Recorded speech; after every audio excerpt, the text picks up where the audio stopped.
manifestation process is not happening, and they wonder why. Today on the live, I'm Junior from Here For You Life Coaching. Good morning, guys. Good morning, Elena. Good morning. So we're going to talk about fear-driven patterns because it's important that you recognize these patterns. It's important that you recognize these things. Why is it important?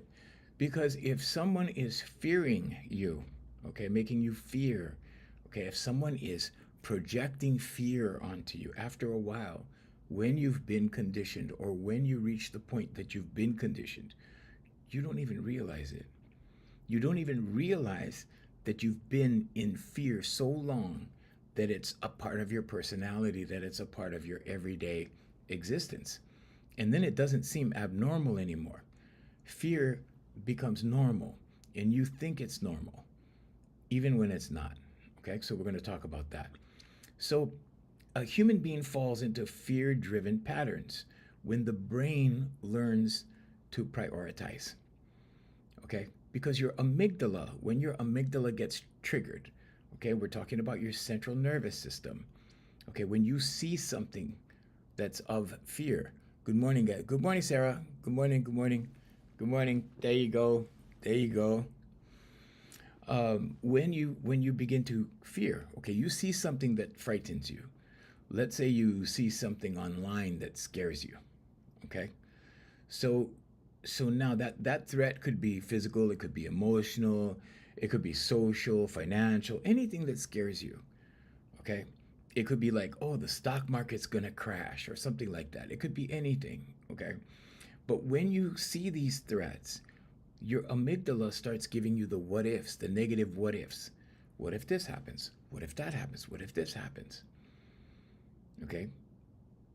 And it's a perceived threat because it doesn't necessarily have to be a legitimate threat. Okay? So it's a perceived threat. And then what happens? When fear is triggered, the central nervous system activates your protection mode. It's your amygdala going, hey, what if, what if, what if, what if? And all the negative what ifs, all the what ifs are negative, okay? Because you want to find out what the threat is. And human beings are all, right? We always talk about negativity bias. We all have negativity bias. So over time, if this fear is repeated without resolution, the brain starts to treat that emotional state as normal. And this is why people who get abused by other people, right? Let's say it's in a relationship because, you know, they're always close. It begins to be normal. It normalizes. Okay? And this is why abuse victims fall in love with their abusers. Okay? Because it becomes normal. Okay? Fear becomes familiar and familiarity becomes part of our identity. And then you have the identification process. Okay, you start to identify with something. Now, for a week, we were talking about, you know, the body and the spirit separation, right? So now we're going to talk about why some people just don't get what they're manifesting, right? They what they're manifesting for, what their goal is, right? They're just not getting it. Why is it not happening? Because there's fear. Okay, now when you're conditioned into fear, or let's say you're online and let's say you're looking at things that are projecting fear onto you, and you get used to it and you keep looking at it. Okay, and the algorithm keeps feeding it to you. Remember I told you how that goes into real life. Okay, because you have a reticular activating system in your brainstem. And now it looks for it in the real world. So now what happens? Well, you see it online. Now your reticular activating system in your brainstem is looking for it in the real world. And it will find it. Then what happens? Well, something that started real innocent-like is now fearing you in the real world. And it becomes part of your identity in the way that you identify that, okay, that's normal. Okay. Once fear is active, it generates secondary emotions. Okay, so your secondary emotions, right? Anger anxiety, shame, guilt, depression. Okay, all of these things are related. They're all rooted in fear. All of the negative emotions are rooted in fear. Okay, I have a list over here. I can read it to you. Worry, irritation, disappointment, criticism, anger, hate, boredom, envy, despair, grief, guilt, shame. All rooted in fear. It's the same root because it starts as the same emotion. Okay, anxiety is fear projected into the future. What's going to happen tomorrow? What's going to happen next year? What's going to happen next week? Okay, and then you get the amygdala serving up the what ifs. And all the what ifs are rooted in fear. What if this happened? What if that happened? What if the stock market crashes? What if we go to war? What if there's World War III? What if there's, okay, what if? All rooted in fear. Okay, anger, okay, sustained anger is fear trying to regain control. Because you get angry in the moment, but when you carry anger, right, when you carry anger on, you're just thinking about it. And what happens? It gets into your subconscious. And what does your subconscious do? It repeats. Wash, rinse, repeat. Wash, rinse, repeat. Okay. So this process of, let's say, seeing something online and then carrying it into the real world has significant implications on your subconscious, because you'll see it online, then your reticular activating system looks for it in the real world, then you start seeing it in the real world. It could be violence. Okay, so you see fighting, you watch fighting online, now the algorithm serves up fighting. Now your reticular activating system goes, oh, fighting? Okay. And now in the real world, it starts to filter in fighting, wherever it is where you go. It will look for that. It filters out things you're not focused on. But things that you are focused on, it starts to filter in. It starts to show you, oh, here it is. There it is. Oh, look, they're fighting over here. Oh, look, they're fighting over there. And now what happens? Well, now the fear has transferred from this thing into the real world. And now that you're experiencing in the real world, you're experiencing this, right? In the whatever it is, in the real world, it starts to go into your subconscious. And then what happens? Your subconscious memorizes it. It goes, oh, we're fearing? Okay. Oh, violence? Okay. And your subconscious will start to look for avenues to get you back to the violence. It looks for confirmation. Okay? It also starts to remember when the last episode was. So now it goes into repeat mode. Once it's memorized as a belief is a thought you keep thinking. So you keep thinking violence, you keep seeing violence, your reticular activating system filters violence. Now what's the topic? Violence. Where is it now? It's in your subconscious now. Now it repeats. And then you wonder why your life is so chaotic. Why is it so like this? Why do I always see this? Right? Then you get upset by it. Okay, now you're adding emotion, which cements it into your subconscious. Okay, because there's a reaction. You react to it. Okay. Now, when you become reactive, what happens? Emotion. Okay, what's the emotion? It could be stress, it could be anxiety, it could be anger, it could be any of those things. So anger is fear trying to regain control.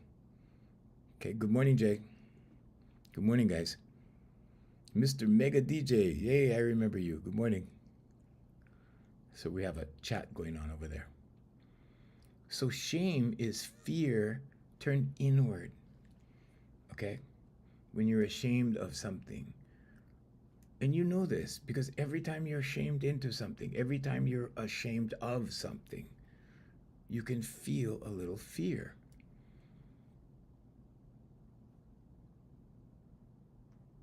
So when we talk about manifestation and the only thing that can pull you away from it is doubt and fear, okay, we're talking about this wide range of negative emotions. So I don't care if, if you're praying or you're doing your affirmations or you're doing your meditation, okay, if you haven't cleared these things up out of your subconscious, if you have not resolved these issues, manifestation of your goal, whatever it is, will not happen. Manifestation is your subconscious. It's not magic. It's not like you rub the lamp and poof, right in your driveway, brand new car. It doesn't work that way. It happens in steps. But the steps become obstructed by negative emotion. Why? Because emotion is necessary to imprint the subconscious. Your voice, your thoughts, your actions, okay, and all of your senses comprise your subconscious. Your subconscious records everything. It's your book of life. So if you feel, okay, feel is the key word, emotion. If you feel less than in your subconscious, but let's say your goal is something that requires self-confidence, it's not going to happen. So we use the vocalization process to clear this out, to get rid of it. And then people feel centered. I had a client yesterday. He was a first-time client from Alabama. And I put him through 1 hour of vocalization because it was his first time. At the end of the hour, I said, "How do you feel?" He goes, "Wow." He goes, "I feel centered." And I said, "Yeah, okay." Because the negative emotions don't allow the centering. The reason your voice centers you, okay, and I'm talking about straight tones projected with strength, okay? Because it anchors you in the moment. And whatever we've been talking about, societal hypnosis, it pulls you out of the hypnosis, but you don't know you're in hypnosis. You don't know, you don't realize, because you think this is normal.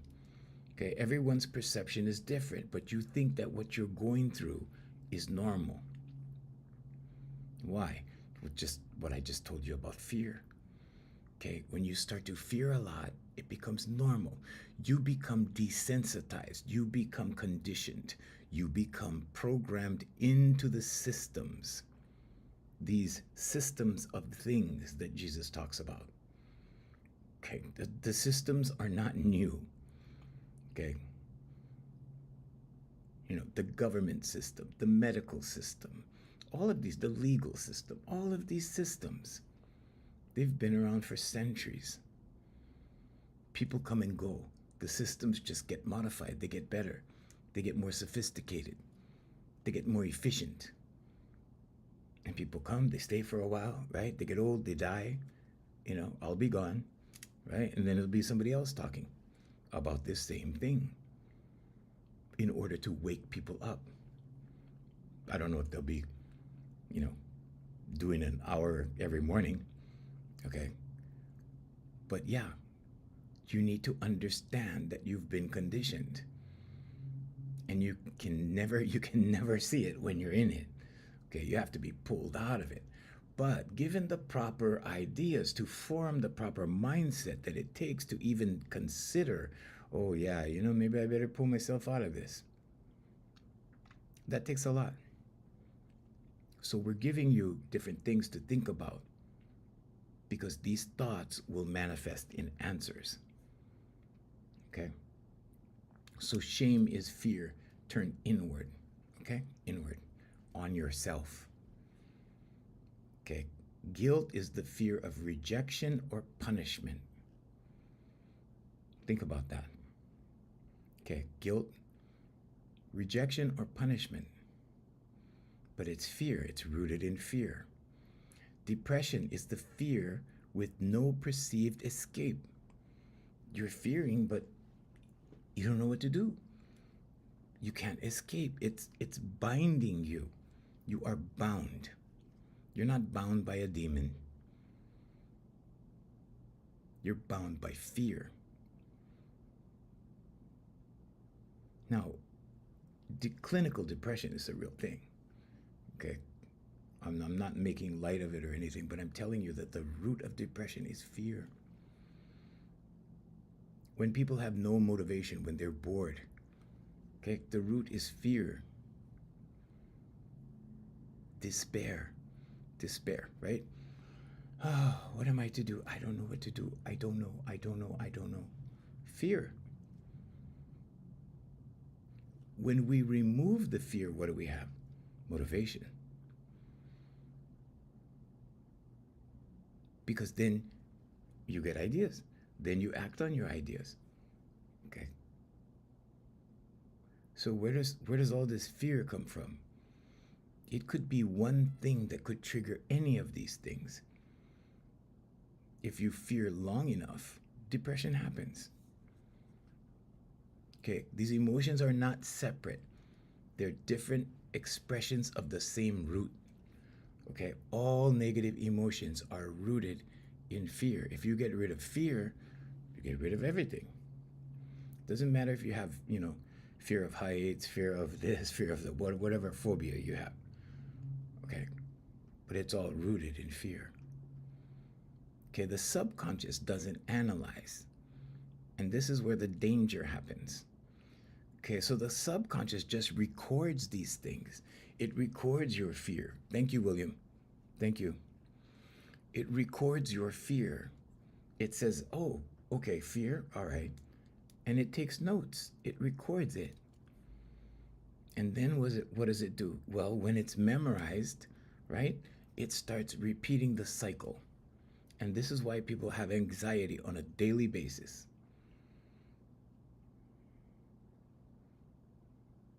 And there are systems in place in our society that keep people under fear.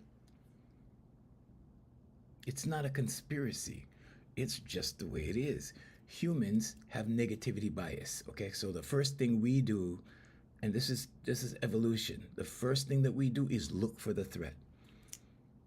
When we see something, when we meet someone, well, hey, what kind of person is this? That kind of thing. Okay? And because of negativity bias, it all starts out negative until proven positive. Everybody's guilty till proven innocent. Okay, everybody's skeptical. Okay, everybody's questioning in their minds. So this is why television news doesn't show you good stuff, right? Because nobody would watch. We'd be bored. Okay, boredom is rooted in fear, by the way. But we wouldn't pay attention to it. Why? Because it's not negative. And the reason why we watch it is because it's negative. Because our negativity bias goes, okay, look at that, that's negative. And we start taking notes. What records it? Our subconscious. Then what happens? Then the amygdala gets triggered. Then the amygdala starts serving up the negative what ifs. What if this happens? What if that happens? What if this? What if this? What if this? And all of those things will be negative. Then the subconscious goes, oh, okay, we're fearing. This is fear. And the subconscious will record it and repeat it. And after it repeats it for a while, it will become normal to you. And then, oh, okay, well, anxiety.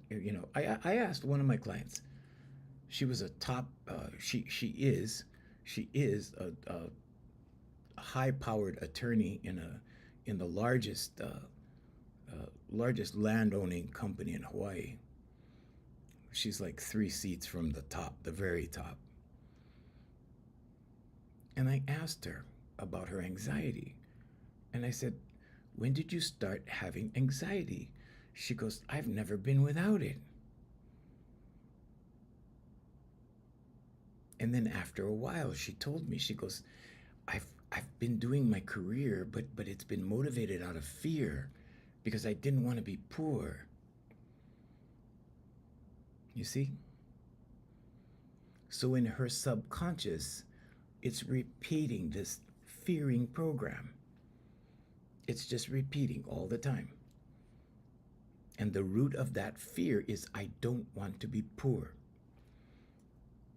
So I keep pushing, I keep performing, you see?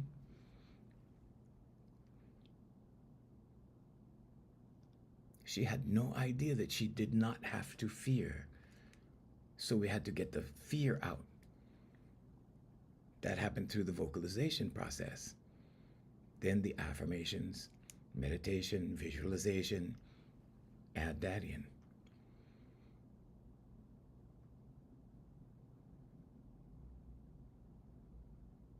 So the important thing to know is that when you're operating out of fear, or let's say fear is your motivation because you're afraid of this, so you're doing this. You're afraid of that, so you're doing this. You're not going to get the best results. And you're doing damage to your health over time. Okay, she had chest pain. And every day after work, her chest was sore, physically sore because of the stress. Why the stress? Well, because she was running. She was running through her career because she didn't want to be poor. You will always be subjected to what you fear. Okay? You will always, I'll say it again, you will always be subjected to what you fear. Okay? So for you Christians, in the Bible, in the book of Job, Job says, "What I fear falls upon me." Okay, the book of Job is about his subconscious. It's about the subconscious. They don't teach you this in Sunday school, but that's what it's about. Because what you fear is what goes into your subconscious, and it keeps repeating. And when it keeps repeating, the symptoms keep repeating. And then what do? Well, go to the doctor. Okay, the doctor will give you pills to treat this thing that's in your subconscious. Okay, how does that work? Well, every time my subconscious repeats this pattern, I'll take a pill. Okay. How long does the pill last? Oh, about 4 hours. Oh, then you need another one? Then I just take one more. What? That is insanity. That's crazy. So you see, this is the difference between treating the cause and the symptom. The cause is the fear. The cause is subconscious fear.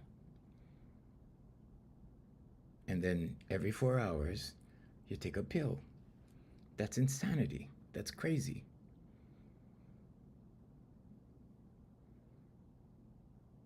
When you do the vocalization exercise, it takes away all of the fear. But in order to maintain this, you have to do the other things. So we say affirmations, meditation, vocalization, and visualization. Because you have to visualize yourself without the fear. You have to visualize yourself with confidence. You have to visualize yourself in well-being. Because if you can't see yourself like that, and people who have suffered for years and years and years and years, right? Because it's in their subconscious. It's a program. They've been programmed to fear. They can't imagine themselves any other way. And this attorney that came to me couldn't imagine herself any other way until it happened. And she goes, wow. And after 4 months, no chest pain.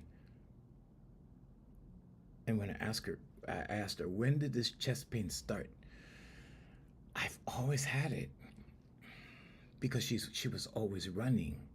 She spent her entire career running. And the perceived threat was poverty. And how she was feeling went into her subconscious and started to repeat. And she had no idea. And she'd been an attorney for over 25 years. She's at the top of her game right now. But now she's clear. Now she has clarity. Now she has flow state when she works. Now things don't bother her the way they used to.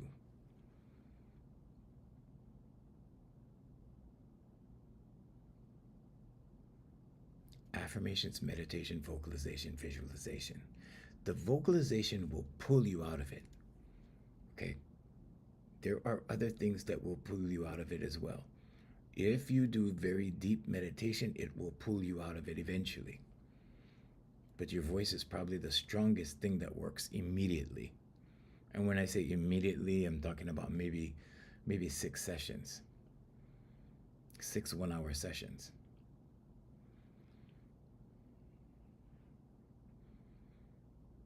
But the reason why you hear quotes like Henry Ford's, right? If you think you can or you think you can't, either way you're correct. You know, some people hear that and go, what's that, a trick quote? No, it's your subconscious. Everything is subconscious. But when you go to these seminars, when they sell you big ticket items, when they sell you big fancy packages, you know, you're paying a lot of money for a very simple process. If you Google my name and put teaching method next to it in any AI or browser, it will give you my method and you'll have it. There's your formula. It goes into depth. It goes in depth and explains everything.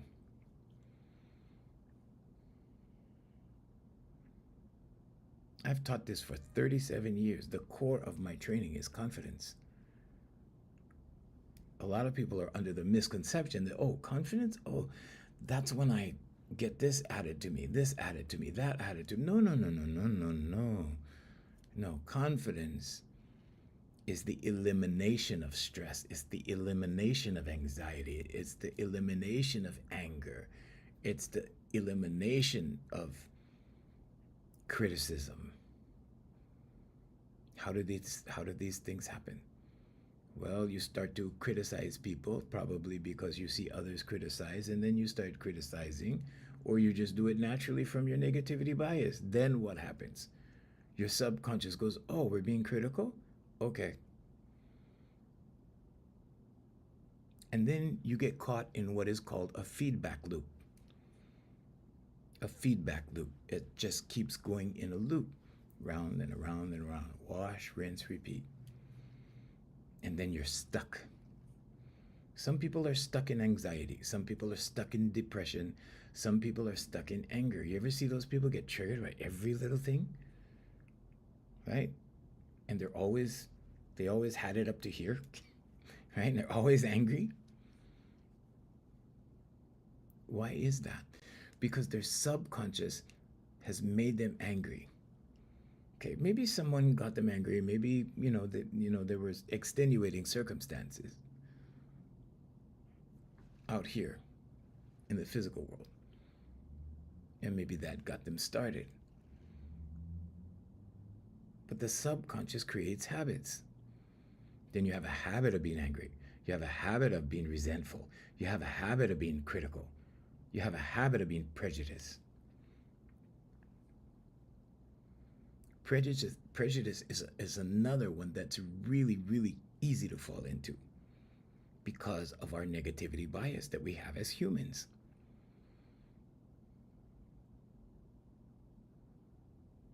But the conditioning from these systems of things is so thick that you can't see it when you're in it. But you can see it when you get pulled out of it.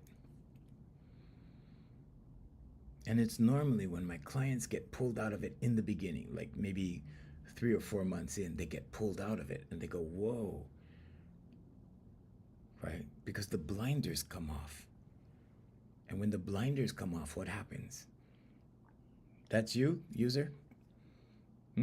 Okay. Tell me about it. Ask me questions. So when that happens, they have a little clarity that happens, right? So the veil lifts a little bit and they start to see reality for what it really is. They start to see the physical world as opposed to the spiritual world. Why? Because you're in here. You're not your body. You're not your name. You're that energy that lives in here. But you can tell the difference if you can break the conditioning. And then you see it for what it really is. And then slowly the veil goes down again. Because you have to get back to work, get back on the clock, get back to the calendar, get back to the chores, get back to life, get back to driving, get back to picking up the kids, whatever it is. And then you get drawn into another reality. Whatever reality it is, work is a reality. Taking care of children is a reality. Okay? But you switch realities with each task that you do. You get pulled into a different reality. Why is that? Well, because you have a paradigm for each specific thing. You ever notice that you don't talk to your mom the same way you talk to your bestie? You ever notice your mom and dad different? You don't act the same way with your dad that you do with your mom? You may have some ways that you think about that. Well, I can't talk to my dad about that because my dad is my dad, and that kind of thing. Okay, no. And every friend you have, your classmates from high school, maybe you've been out of high school for 20 years. When you go back to the reunion, it's just like you pick up from that last day that you saw them. Why is that? Because you have a paradigm for them. Because you're so sophisticated. But you've been inducted into this societal hypnosis that keeps you bound. Okay. And what do people do? What do religious people do? Oh, they blame Satan. They blame the devil. Oh, these evil entities. Some activities are evil. But it's the hypnosis that keeps you anchored into a false physical reality. It's an illusion. Gautama Buddha talked about it. He said the man who sees life as an illusion escapes suffering. But it's a constant work to escape the suffering. Because why? Because you get sucked into the conditioning again. You have to keep a strong mindset to resist the conditioning. Understanding positive reality with your life. Thank you. Oh, yeah. Yeah, it's an understanding. It's a mindset. I'm glad. Thank you. That makes me happy. That's why I sit here.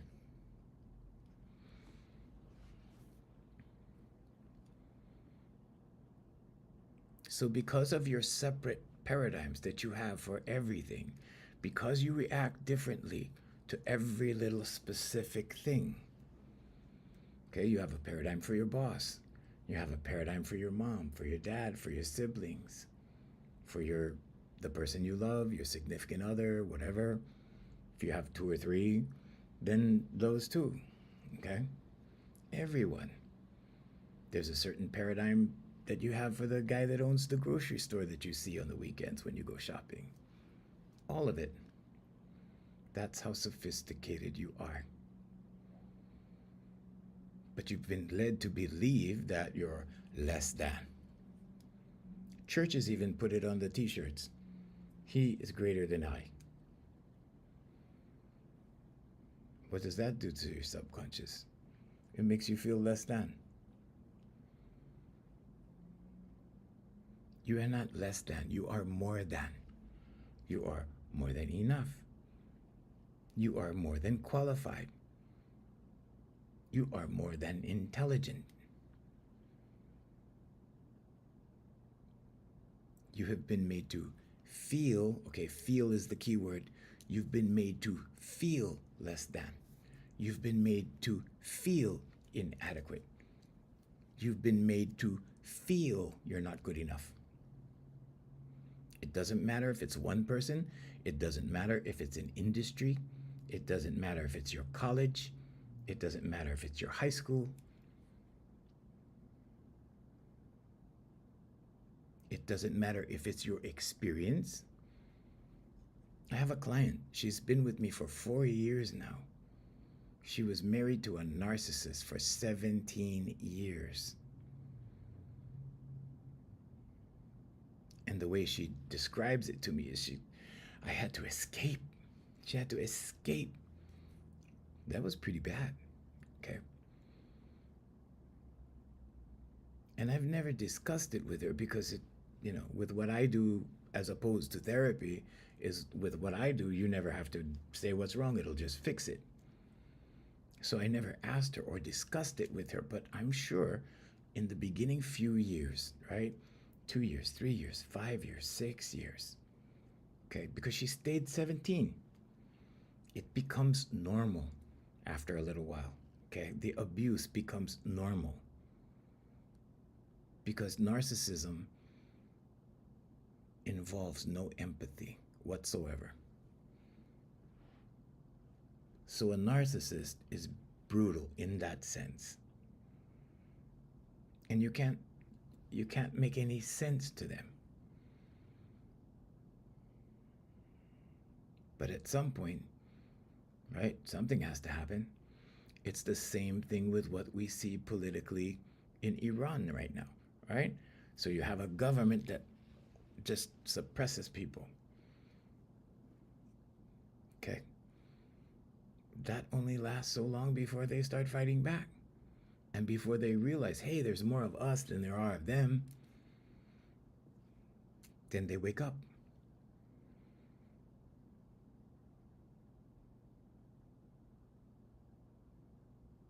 So when you start to wake up, when you start to understand the world for what it is, and how intelligent you are, and how impressionable you are, and how you can fall under something so quickly, and understanding, any understanding, anything that looks attractive to you, anything that looks interesting to you, anything that looks like you might be interested in it, like you might want to, people join different religions, people join different clubs, different groups. Most of it is for the bonding that happens. Because humans are social creatures.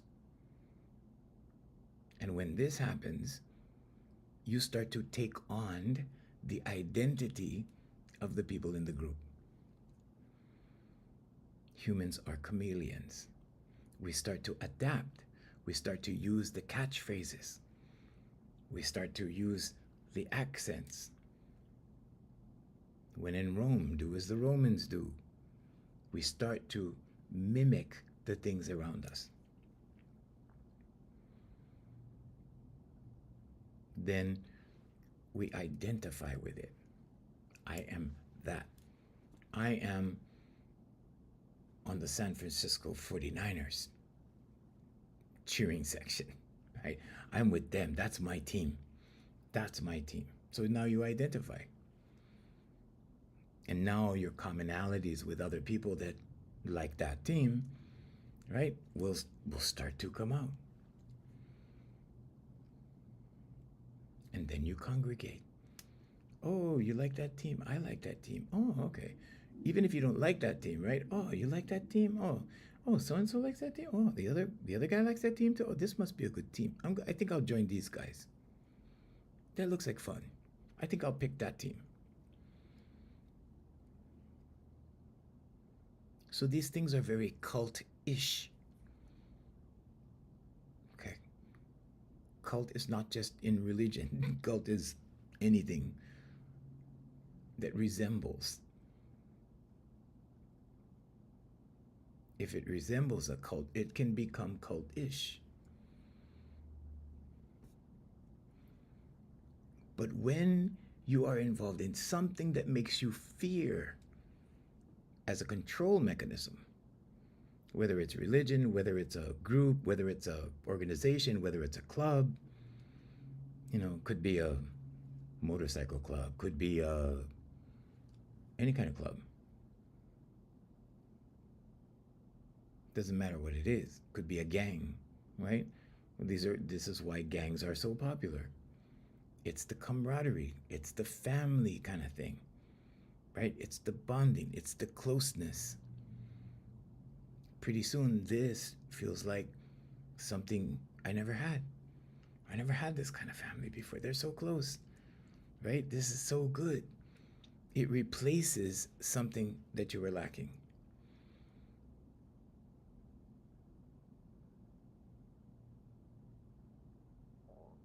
So remember, your subconscious doesn't analyze. It cannot distinguish fantasy from reality, good from bad, right from wrong.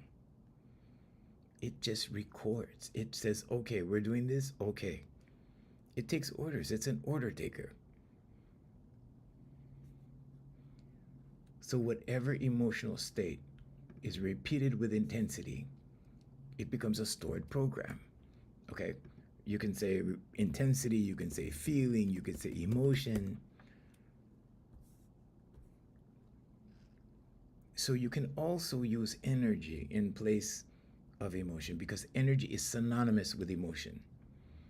I teach 3-year-olds sometimes. 3-year-olds don't understand much, but they understand energy.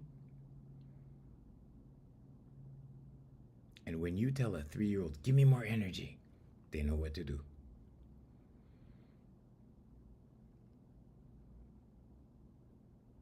So let's say you want to put something into your subconscious. Let's say you want to manifest more money. Let's say you want money now. Then do your verbal affirmation with energy. Bring money now. Do that. Put it in your subconscious like that. Because it's energy. Okay? Energy and emotion are synonymous.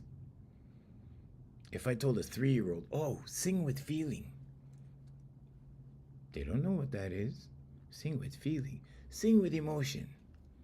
3-year-olds don't know what emotion is. But if I tell a 3-year-old, give uncle more energy, boom, there they go. And it sounds like emotion. It looks like emotion. You can see it on their face. It looks just like emotion. When you tell an adult, oh, emote when you sing, right? It looks just like that on a 3-year-old. But the difference is you need to know how to communicate with them. They don't know emote. They don't know emotion. And they could care less. And this 3-year-old's grandmother, recently told me, you're the only one that works with 3-year-olds. Everybody else says they have to be 6. And I said, well, they don't know how to teach. I mean, if you cannot communicate with a 3-year-old, something's wrong. Something's really wrong. If you're a teacher, okay? Maybe they don't have patience. Maybe that's what it is. So all the negative emotions, guilt, shame, depression, they're all rooted in fear.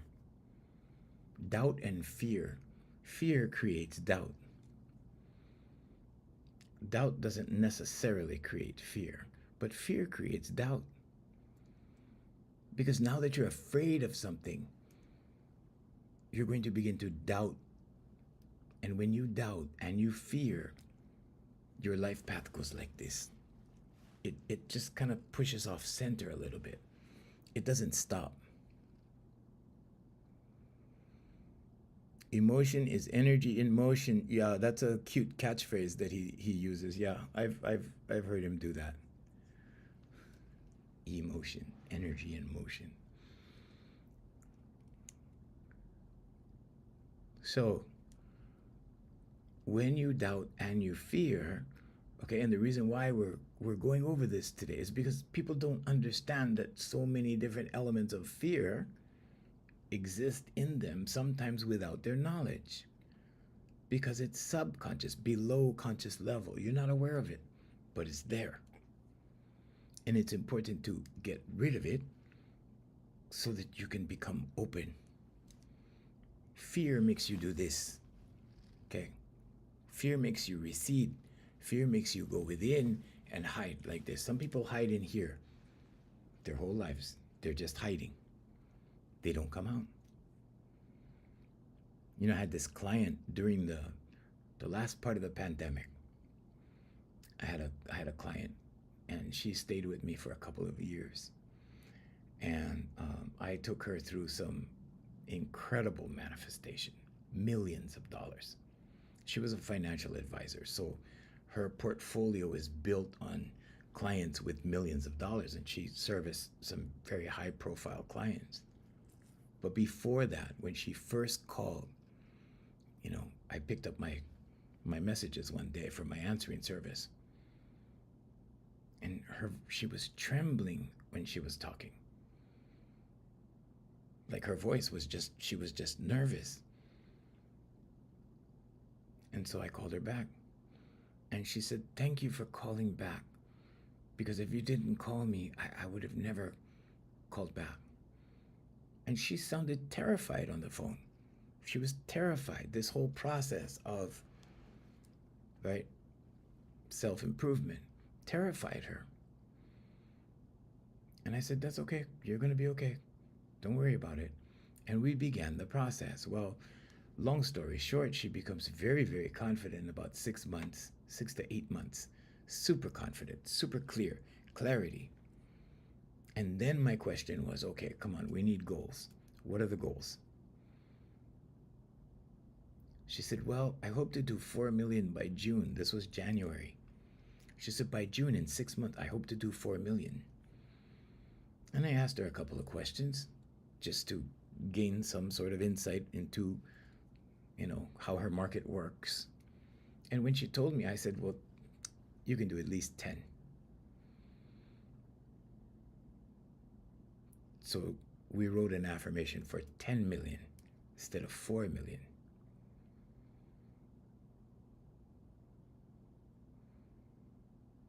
In June, she hit 11 million. She surpassed her goal by $1 million. But these were clients that had, so that's the way financial advisors work. They have clients that are worth so much, so much. So she brought in enough clients that amounted to 11 million for her company. The following year, she did almost the same thing. Not quite 11 million. It was about 8 million. But in those 2 years, she shattered all kinds of records. So it doesn't matter if it's money, it doesn't matter if it's a relationship, it doesn't matter what it is. When you're clear in here, and this is what we were talking about, the body and the spirit thing. Okay, God and Mammon. Because Mammon would suggest, well, if you believe in the financial system, if you believe in money itself, if you believe in that entity, that system, then you're taking everything away from here. I had her focus on here, and guess what? Everything came. Why is that? Jesus Christ told you, focus first on the kingdom. Okay? Seek first the kingdom. The kingdom is within. Seek first the kingdom, and all else will be added unto you. It's talking about everything you're interested in, everything that's in your subconscious, everything that's a goal. What do you believe in your heart of hearts? How do you feel? Okay, the key word is feel, emotion. How do you feel in your heart of hearts? About people, about money, about investments, about homes, about cars, about whatever. Is it all going to fall in your lap? No, you have to do whatever it is you do. Okay, so what do?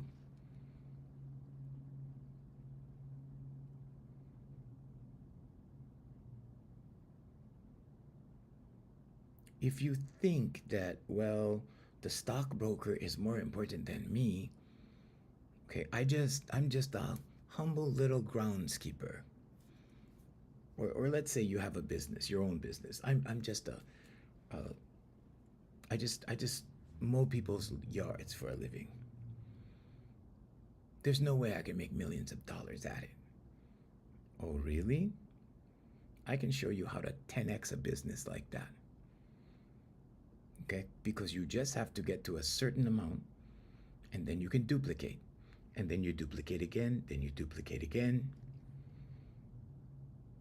I know this guy on the island that I come from in Hawaii that has a huge operation, and he started landscaping with just a few clients.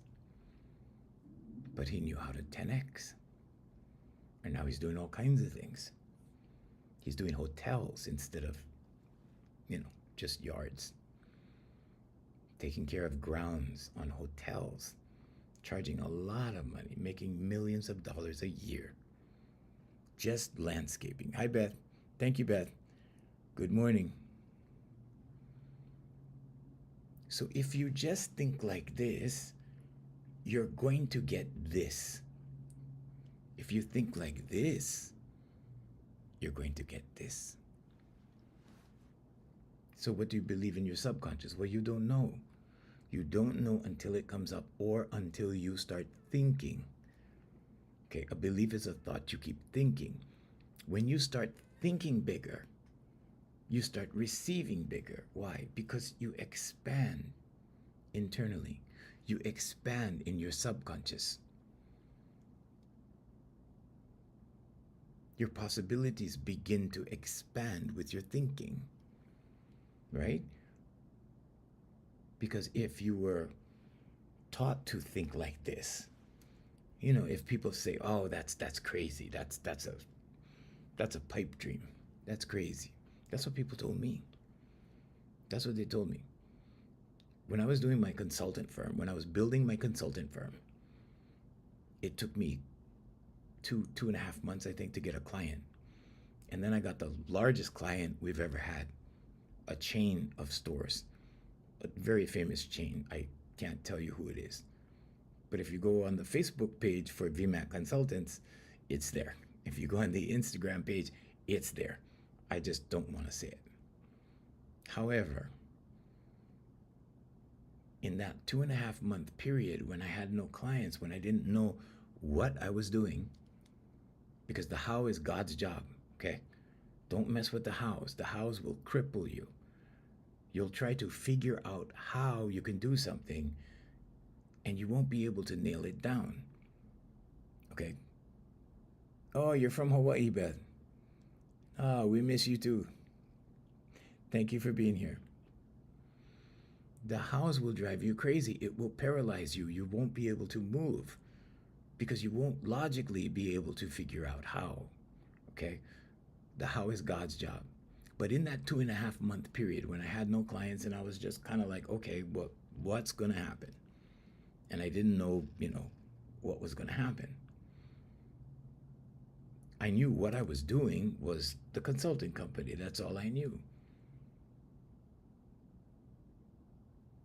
And these people who had degrees, they had masters. This guy had a master's degree. He had an MBA, and he was telling me how what I had planned to do was I couldn't do it the way I was doing it. Because no, you can't do it that way. There's a certain way to do it. And I was like, really? I'm like, okay. I just said, okay, whatever. And the meeting ended and I went back to my office and I said, no, this is going to work. And I started writing my affirmations. And the funniest thing happened in that 2.5 month period. At the end of the 2.5 month period,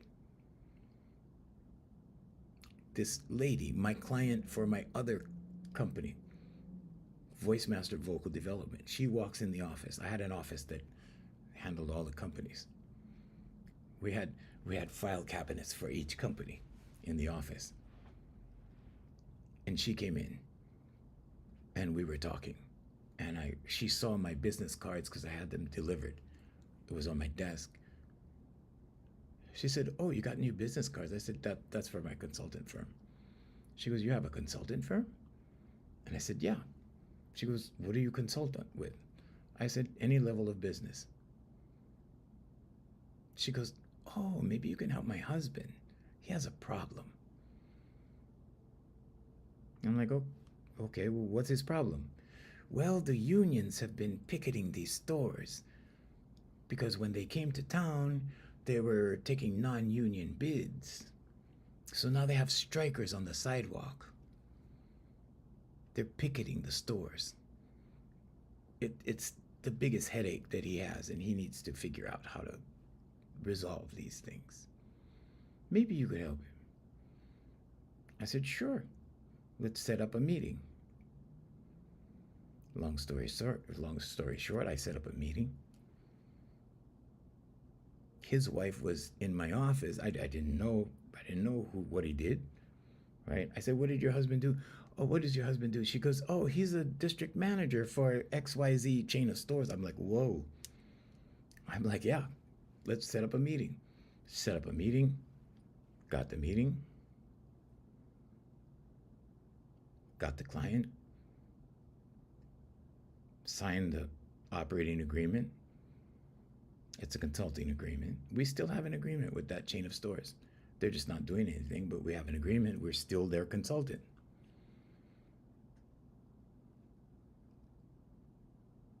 But I had no idea that the first major client of my third company would come right out of my second company. Magic or superconscious? Chance or God? I think it was God. I think it was the superconscious, whatever you call that. God, source, universe, whatever. Infinite intelligence, whatever this is connected to, because we're all connected to awareness.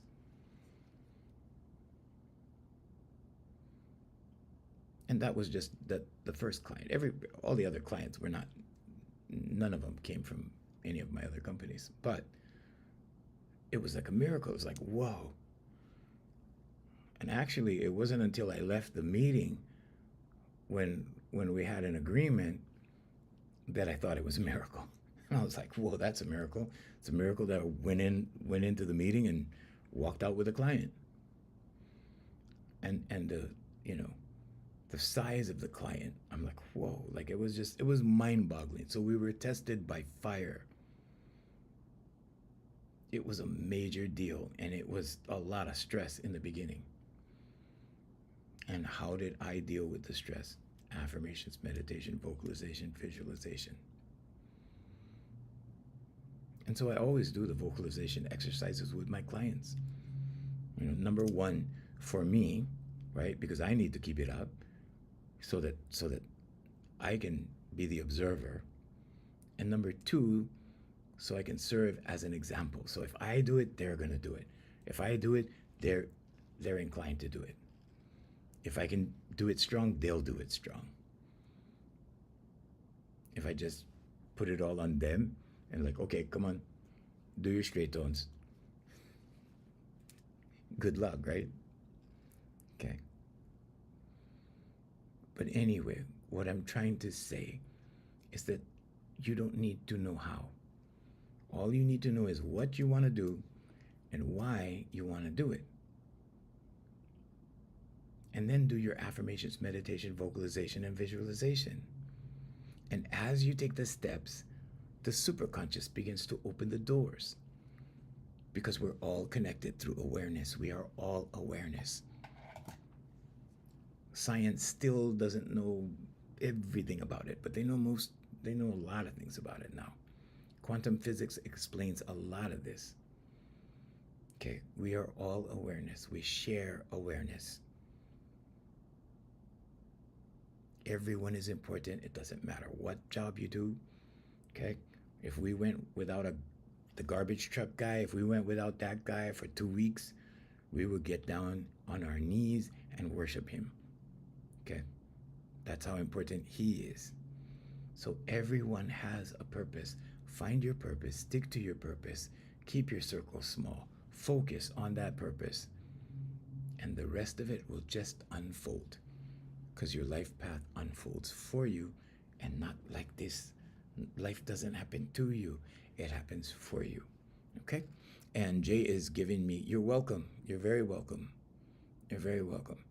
Jay is giving me the signal that we need to wrap it up. So yeah, I have to go do clients today. So take care, you guys. Thank you for joining us. Okay. Thank you. And we're going to let go of our live stream right now on some other channels. We don't say we have 7 platforms, but we don't say because